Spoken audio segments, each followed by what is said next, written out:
നമസ്കാരം. ആയിരക്കണക്കിന് പ്രവാസി തൊഴിലാളികളെ സംബന്ധിച്ചിടത്തോളം ദുബായ് നൽകിയ വലിയ അവസരങ്ങളുടെ വാഗ്ദാനങ്ങൾ മങ്ങിത്തുടങ്ങുകയാണ്.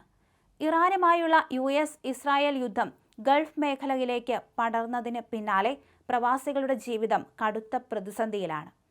UAEക്ക് നേരെ ഇറാന്റെ മിസൈലുകളും ഡ്രോണുകളും പതിച്ചതോടെ ടൂറിസം, വ്യോമയാനം തുടങ്ങിയ പ്രമുഖ ബിസിനസ് മേഖലകളെല്ലാം തകിടം മറിഞ്ഞു. വിദേശ സന്ദർശകരെ ആശ്രയിച്ചു കഴിഞ്ഞിരുന്ന നിരവധി സ്ഥാപനങ്ങളാണ് പൂട്ടുകയോ പ്രതിസന്ധിയിലാവുകയോ ചെയ്തത്.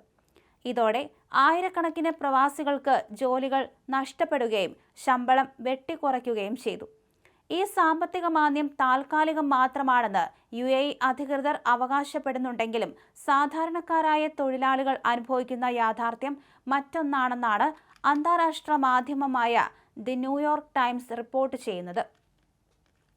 കടുത്ത ചൂടിൽ ബയോഡേറ്റയുമായി വീടുതോറും കയറിയിറങ്ങിയും നോട്ടീസ് ബോർഡുകൾ പരിശോധിച്ചും ജോലി അന്വേഷിക്കുന്ന പ്രവാസികളുടെ എണ്ണം നാൾക്കുനാൾ വർദ്ധിക്കുകയാണ്.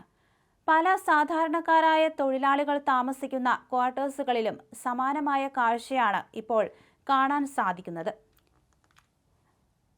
കുട്ടികളെ നോക്കുന്നവരായോ വീട്ടുജോലിക്കാരിയായോ ആർക്കെങ്കിലും ആവശ്യമുണ്ടോ എന്നറിയാൻ കടുത്ത ചൂടിൽ നോട്ടീസ് ബോർഡുകൾ പരിശോധിച്ചും അപരിചിതരോട് ചോദിച്ചും ദുബായിലൂടെ നടക്കുകയാണ് ഒരു 44-കാരി. കഴിഞ്ഞ 4 മാസമായി എല്ലാ ദിവസവും രാവിലെ ഇവരുടെ ദിനചര്യ ആരംഭിക്കുന്നത് ഇങ്ങനെയാണ്. സംഘർഷത്തിനിടയിൽ താൻ ജോലി ചെയ്തിരുന്ന റഷ്യൻ കുടുംബം പെട്ടെന്ന് ദുബായ് വിട്ടുപോയതോടെ മാർച്ച് മാസത്തിലാണ് ഈ യുവതിക്ക് ജോലി നഷ്ടപ്പെട്ടത്. UAEയിൽ നിന്ന് സമ്പാദിക്കുന്ന പണം കൊണ്ടാണ് ഫിലിപ്പീൻസിലുള്ള തന്റെ 4 കുട്ടികളെ അവർ നോക്കുന്നത് എന്നതിനാൽ നാട്ടിലേക്ക് മടങ്ങുക എന്നതും അവർക്കൊരു വഴിയല്ല. അതേസമയം ഈ പ്രതിസന്ധി എല്ലാ മേഖലയിലെയും തൊഴിലാളികളെ ഒരുപോലെ ബാധിച്ചിട്ടുണ്ട്. കമ്പനികൾക്ക് വരുമാനമില്ലാതായതോടെ ജീവനക്കാർക്കും സപ്ലയർമാർക്കും പണം നൽകാൻ കഴിയാത്ത അവസ്ഥയാണ്. പല കമ്പനികളും പുതിയ നിയമനങ്ങൾ പൂർണ്ണമായും നിർത്തിവെച്ചു. എല്ലാവരും എങ്ങനെയെങ്കിലും ജീവനോടെ നിലനിൽക്കാൻ ശ്രമിക്കുകയാണ്. ഒരു ഇന്ത്യൻ അക്കൗണ്ടന്റ് ഇങ്ങനെ പറയുന്നു: താൻ ജോലി ചെയ്തിരുന്ന കാറ്ററിംഗ് കമ്പനിയുടെ ബിസിനസ് തകർന്നതിനെ തുടർന്ന് തനിക്കും സഹപ്രവർത്തകർക്കും ജോലി നഷ്ടപ്പെട്ടു. അവിടെ ബിസിനസ് തീരെയുമില്ലെന്നും ജീവനക്കാർക്കും സപ്ലയർമാർക്കും പണം നൽകാൻ ആവശ്യമായ പണമൊഴുക്ക് കമ്പനിക്കില്ല എന്നാണ് ഈ യുവാവ് പറഞ്ഞിരിക്കുന്നത്. അതേസമയം UAEയിലെ 546 തൊഴിലുടമകൾക്കിടയിൽ മാൻ പവർ ഗ്രൂപ്പ് അടുത്തിടെ നടത്തിയ സർവേ പ്രകാരം 4-ൽ 1 കമ്പനി വീതം ജീവനക്കാരുടെ എണ്ണം ഇനിയും കുറയ്ക്കാൻ ആലോചിക്കുന്നു.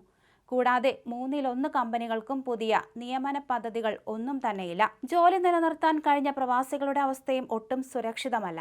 മെയിൻ്റനൻസ് കരാറുകൾ ഇല്ലാതായതോടെ നിർമ്മാണ മേഖലകളിൽ പ്രൊജക്റ്റുകൾ പൂർണ്ണമായും നിലച്ച മട്ടാണ്. തൊഴിലാളികൾ ദിവസവും ജോലിക്ക് പോകേണ്ടി വരുന്നുണ്ടെങ്കിലും കൃത്യമായ പണി ലഭിക്കുന്നില്ല. ഇനി ഈജിപ്ഷ്യൻ സെയിൽസ് ഗേളായ ഒരാൾ പറയുന്നു: സംഘർഷ സമയത്ത് വിനോദസഞ്ചാരികളുടെ വരവ് കുത്തനെ കുറഞ്ഞത് ഇവർ ജോലി ചെയ്യുന്ന റീറ്റെയിൽ കിയോസ്കിലെ വിൽപ്പനയെ ബാധിച്ചു. ഇതോടെ തൊഴിലുടമ സ്ഥിര ശമ്പളം നൽകുന്നത് നിർത്തി കമ്മീഷൻ അടിസ്ഥാനത്തിലുള്ള വരുമാനത്തിലേക്കായി. എന്നാൽ ഇപ്പോഴത്തെ പ്രതിദിന വിൽപ്പന $150 പോലും എത്തുന്നില്ലെന്ന് ഇവർ പറയുന്നു.